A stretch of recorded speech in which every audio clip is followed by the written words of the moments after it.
So we've been through an awful lot this semester, but in the end, none of this is going to matter to you unless you can find some way to make it practical to your everyday life. So what's in it for you? How can you use theory?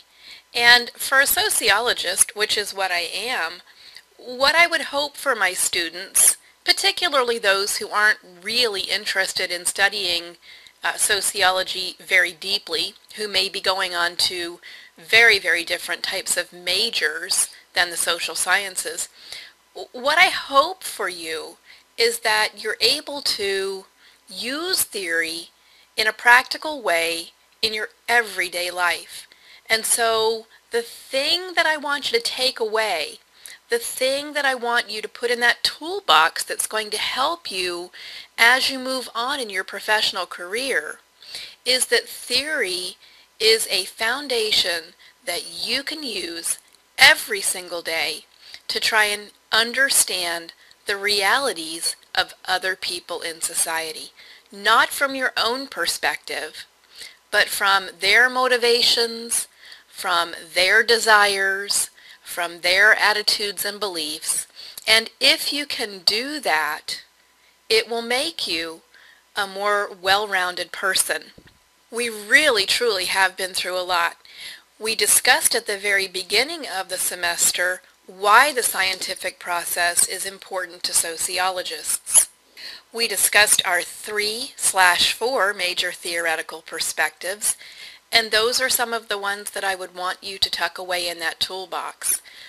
Functional theory, why is it functioning for society? Conflict theory, why are we having problems with this? Interaction theory, what does it mean at the personal level, the intimate level? And feminist theory, how does the lens of gender work when I look at this issue or concern? So those historical interpretations, while they're in the past, are still useful to us every single day. We discussed the concept of Verstehen, understanding. This is another one of those things that you can put in that toolbox.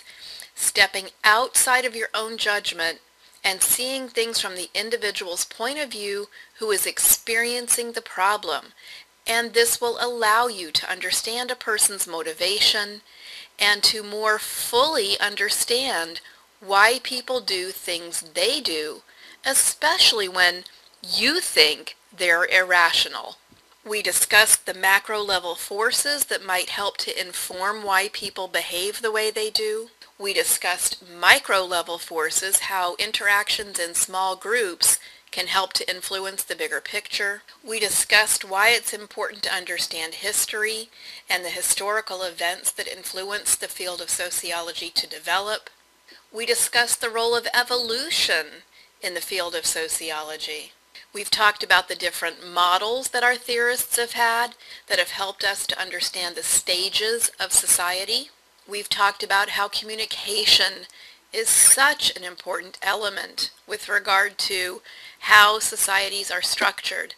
Moving towards contemporary time, we added in additional information with interaction theory. How can I be somewhat in control of my destiny?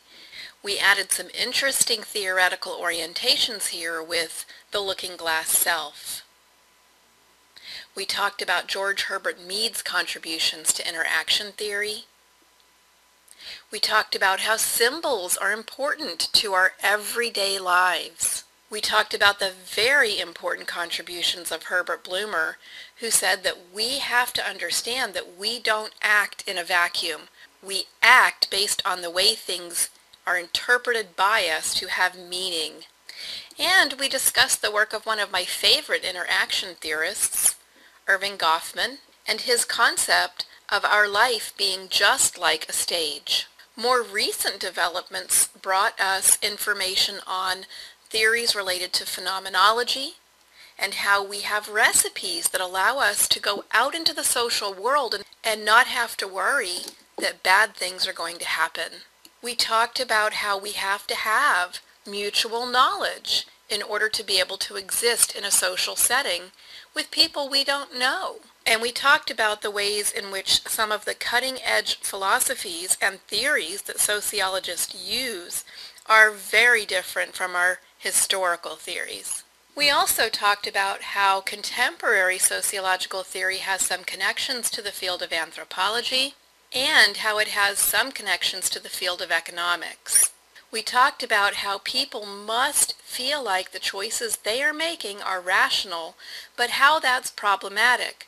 Why is my rational choice rational for you? And so it's good for us to remember, talking about rational choice, who's making the rational choice? Are the bonds of social trust violated? How are actions viewed as rational? And what happens when the rational choices of groups clash? We also talked about the very, very new field of sociobiology and the sociology of the body, about how our views of our body need to incorporate views of the structure of society, about how the decisions we make about our bodies are mediated and influenced by the structures of society. We discussed how our interpretations of sexuality have changed over time, and we discussed the social construction of the body, how the body is constructed by how people are thinking in a particular moment in time.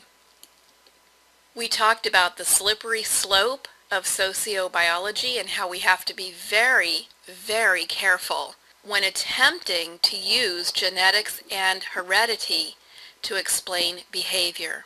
And we took a detour into feminist theory, looking at both the macro-feminist perspective using conflict theory and the micro-feminist perspective using interaction theory. We discussed and clarified the differences between feminism and feminist theory.